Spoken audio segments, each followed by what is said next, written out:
programa O Equilíbrio do Universo com Deva Jesuede. Apresentação: André Dias. Entrevista: nomes, títulos de honrarias. Antes de iniciar esse programa, explico que, em todas as mídias de Deva Jesuede, o adjetivo humano será alterado para o adjetivo humane, sendo essa palavra mais condizente com a ideologia de gênero que atende de forma igualitária a todos os gêneros da humanidade. Gratidão por entender. Novamente estou aqui com Deva Jesuede, aquele que se diz ser representante do Anjo Azul, que se apresentou a ele como Uno, a mente pensante do universo. Deva Jesuede, você diz em entrevistas e descreve em seus livros, nos livros que escreve, que em tempos antigos nomes eram títulos de honraria. Explique sobre essa sua afirmação. Entre outros motivos está o fato de que em toda a história da humanidade, em livros sagrados, na mitologia, em lendas, que há milênio, desde que a humanidade começou a se comunicar, que os nomes eram colocados nos descendentes após o nascimento, por um momento na vida da criança, eram como um augúrio, um presságio, uma revelação sobre o futuro da criança, de acordo com seu nascimento, que seria conhecido como destino ou fardo. Se chovesse ou caísse uma tempestade, se um raio caísse, se um pássaro cantasse, qualquer evento que ocorresse no momento do nascimento da criança e alguém presenciasse, ser dito aos pais ou tal ocorrência fosse noticiada no vilarejo, os pais colocavam na criança um nome que seria o significado de sua vida, até que algum acontecimento fantástico alterasse seu destino. Então, você tem algum exemplo bíblico? Bom, em Gênesis capítulo 17, Deus muda o nome de Abrão para Abraão, porque disse: a partir desse momento, o tenho te posto como pai de muitas nações. A Sarai mudou o seu título para Sara, pois disse: serás mãe das nações. A José do Egito, Faraó lhe deu o título de Jafanete Paneá, que significa Salvador do mundo. Jacó foi mudado para Israel e o próprio Jesus seria conhecido como Emanuel. Quando e como começou tudo isso? É necessário explicar que, se você que ouve esse podcast está me ouvindo pela primeira vez, saiba que já tenho falado que os criadores da humanidade foram os Anunnaki. Isso, de forma alguma, é apenas algo revelado por algum médium espírita ou revelado por um anjo, e sim foram traduções de cerca de 25 mil tabuletas de argilas sumérias encontradas em Uruk, no Iraque, em 1929, que, traduzidas por Zacarias Sitchin, diz que os Anunnaki, seres que vieram de Nibiru, um planeta cometa, pois sua órbita ainda está se acertando em torno do Sol, que leva cerca de 3.600 anos para dar uma volta nele, criaram o Humane para trabalhar na mineração, principalmente de ouro, e nos locais de produção de alimentos, da flora e da fauna. Eles eram os nomes, títulos dos primeiros, eles deram os nomes ou títulos dos primeiros, mas quando nascia um filho em uma família, seus pais lhe nomeavam com um título similar aos seus, um título familiar, de acordo com as atividades que desempenhavam aquela família, para propagar seu legado e ser mais fácil identificar de qual família era. Chamados na Bíblia cristã de os Elohim, ou deuses criadores, receberam por seu pai Anu, rei de Nibiru, títulos de honraria ao assumirem atividades aqui na terra, como Enlil, senhor do mandato, Enki, senhor da terra, e a irmã deles, Ninma, dama elevada. Portanto, essa forma de nomear o filho ao nascer e alterar por alguns acontecimentos importantes, a humanidade aprendeu com os deuses criadores. Esses títulos davam alguma autoridade espiritual ou era apenas de trabalho? Os Anunnaki acreditavam em um Deus criador de tudo e que ele enviavam seus assessores, semelhante a anjos que se acredita existir hoje em dia, para lhes trazer alguma informação. Eles acreditavam, depois do dilúvio, que esse Deus lhe tinha enviado um mensageiro e que tudo o que aconteceu de uma família ter sido salva foi porque ele os queria vivos e que os Anunnaki os ajudassem a evoluir. Então sim, eles acreditavam que alguns títulos também eram espirituais. A Bíblia mostra que as idades da primeira humanidade era bem maior. Outros já dizem que essas idades eram apenas status, que alguns recebiam, eram como se quisessem demonstrar sua capacidade intelectual. Isso procede? O que a Bíblia mostra é apenas uma ponta da realidade. Quando os Anunnaki começaram a criar o Mani, eles fizeram muitos testes até chegar a criar um que poderia falar e entendê-los para que fossem orientados no trabalho que executariam. Contudo, os primeiros foram soltos nas matas para formarem família e gerarem descendentes. Depois os Anunnakis iam verificar se eles podiam ser utilizados. Com isso, criaram vários humanos com distintas aparências e tamanhos. Quando resolveram criar alguns com mistura de DNA Anunnaki, esses viveram muito mais do que eram apenas o DNA do primata utilizado e possuíam uma capacidade de viver muito mais tempo, onde chegavam a mais de 50 mil anos.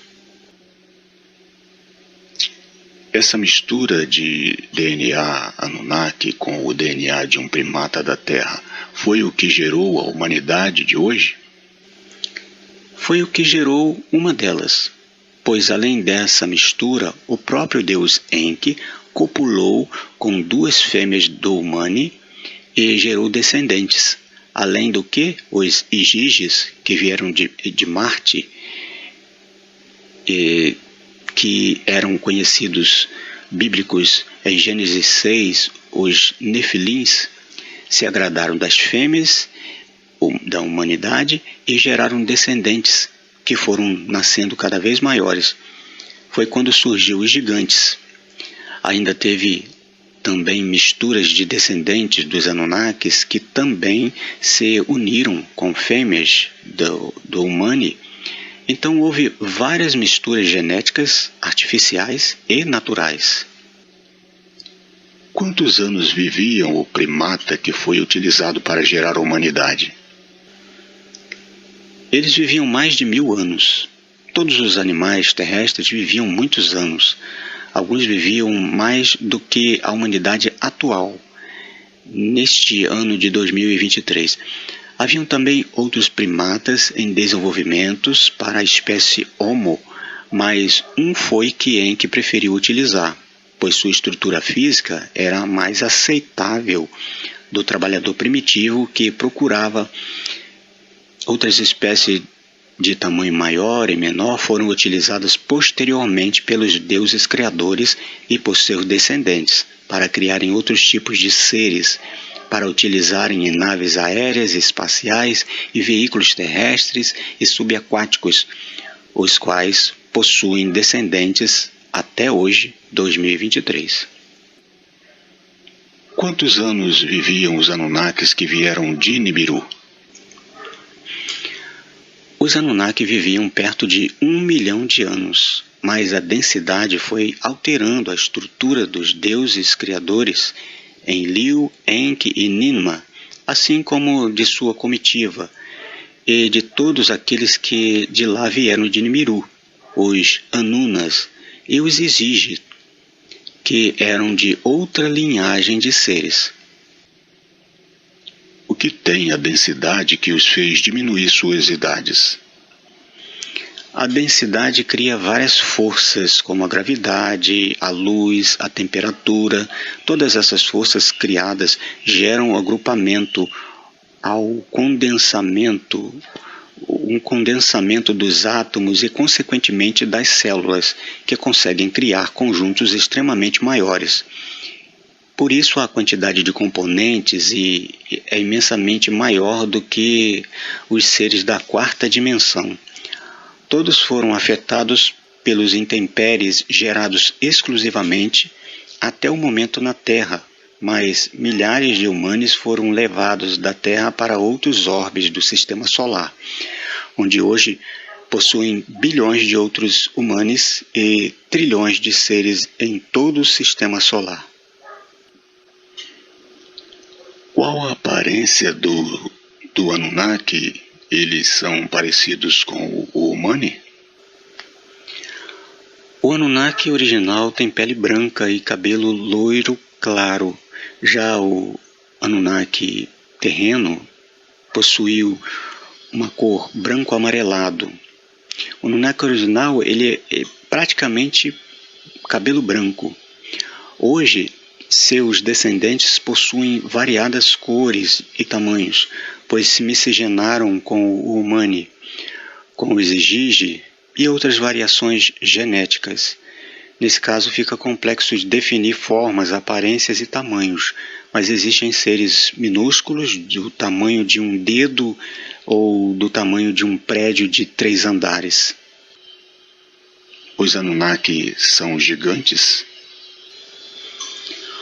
Os Anunnakis originais viviam em um planeta frio e com uma gravidade um pouco menor que a da Terra, embora Nibiru seja muito maior, próximo ao tamanho de Júpiter, mas o Anunnaki original tem um tamanho similar ao do Humani, porém um pouco maior, entre 2,20 m a 2,50 m. Como na maioria das espécies, o macho é maior que a fêmea.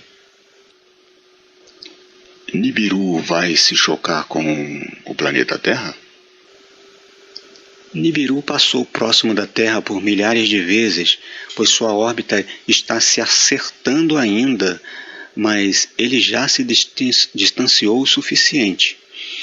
No entanto, é acompanhado por seus vários satélites naturais e alguns ainda passariam perto, mas é pouco provável que os Anunnaki e a Confederação Galáctica, que são formados por organizações de países da Terra, deixe isso acontecer, pois todos os orbes do Sistema Solar dependem da Terra para se manter, embora, pelo tamanho dos planetas e satélites, pouca coisa poderiam fazer.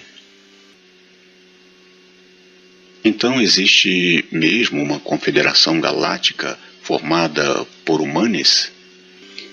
Sim, basicamente desde a década de 40, que são liderados por americanos, mas como considerar como americanos, essas pessoas, ou um ser humano, pois são seres que vivem mais no espaço que na Terra e que em momento algum se apresentam no ambiente terreno. Para mim, esses já possuem título de seres espaciais. Mas informações como essas dos Anunnaki, dos orbes, do Sistema Solar, reservei para pô-las no último livro, no final de 2023. Para terminar, diga, você entende que tudo é, de certa forma, controlado pela mente desse universo que você chama de Uno? Ele tem ciência sobre esses acontecimentos? É ele quem determina tudo isso? Como tenho afirmado, há Há em todas as camadas do universo o inconsciente coletivo, e os seres de uma camada dimensional acima têm suas ações que influenciam inconscientemente ou intuem consciencialmente as reações dos seres de baixo. Então, Uno pensa e influencia ou intui as ações de Bará, o criador desse universo, que está na 11ª dimensão do hemisfério esquerdo desse universo, do outro lado.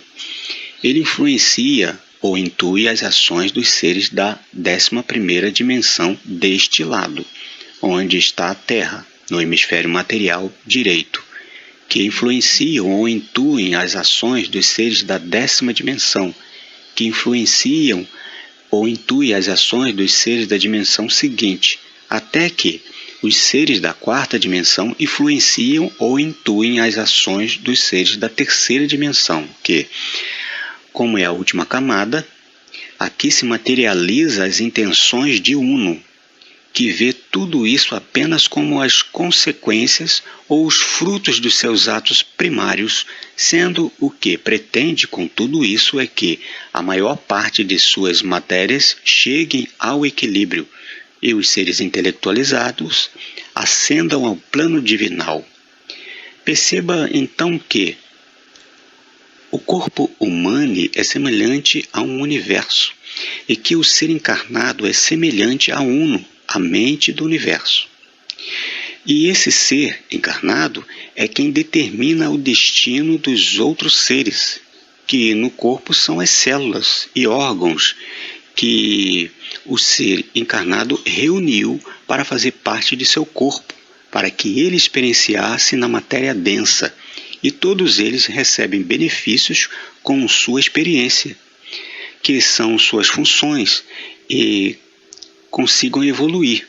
Por isso, os órgãos e as células intuem ou levam informação para o gerente do corpo, para no futuro gerenciarem um corpo, com todo esse aprendizado. Cada um ensina o outro. A minha tarefa é fazer uma pequenina parte desses encarnados compreenderem tal processo evolutivo. Se quem me ouve parar suas atividades de sua rotina para poder entender esse processo, vai compreender que a matéria lhe atrai, pois dela foi gerado. E ao se distanciar da emotividade gerada pelo apego a ela, vai poder fazer cálculos e poderá por si próprio entender o propósito da existência do ser, que o resultado é aquilo que também Uno vem buscando, que você ascenda ao plano divinal para ser equiparado a um Deus, um Criador de universos. Eu sou Deva Jesuede, aquele que vive para sempre. Equilíbrio e paz.